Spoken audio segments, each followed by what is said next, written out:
Lalabas nga pala kami today para magpa-ship and then mag-pick up na rin ng mga items. And then sinasabay na rin pala namin yung mga kailangan naming magawa sa labas para isahang labasan lang. At tignan nyo nga naman sa Elmo, talagang nauuna pa siyang sumakay sa sasakyan. Sinasama naman namin siya guys kapag ganyan lang yung gagawin namin at pwede naman siyang sumama talaga. Pero pag hindi pwede, hindi talaga namin siya sinasama. Mabait naman si Elmo kapag nasa loob ng sasakyan, nakaupo lang and then tanaw-tanaw lang din siya sa labas. After nga namin magpa-ship at mag-pick up ng items, ay dumaan na muna kami sa Jollibee.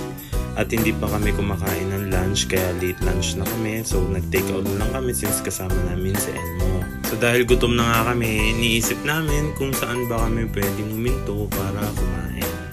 So ang ginawa na lang namin guys ay lumiko na kami at dumiretso papuntang bypass road.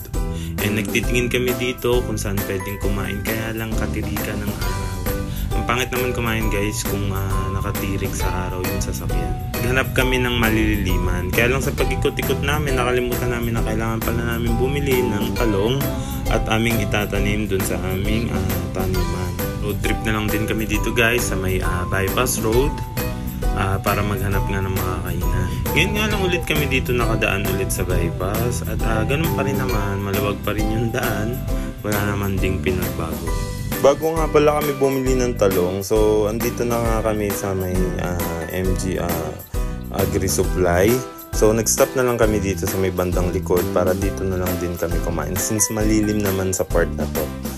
Nag one piece chicken lang pala kami and then nag mix and match kami ng 2 order. So makakatipid ka na rin pala sa Jollibee kasi since yung manok nila parang medyo lumaki na rin talaga. Tapos yung mix and match nila kasi sobrang sulit saver na rin.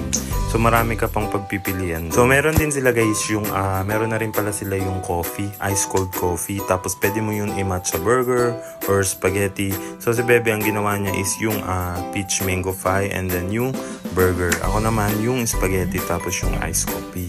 O sa Elmo, siyempre ang paborito niya ay chimken. Kaya sinusubuan lang namin siya habang kumakain kami. Tapos suminto lang din pala kami dito sa may gilid and may pinili lang saglit. And then after nyan, bumiyahe na rin kami pa uwi. Ayan, makikita nyo yung mga aso namin. Nagsusuguran talaga sila palagi once na nakikita nila yung sasakyan.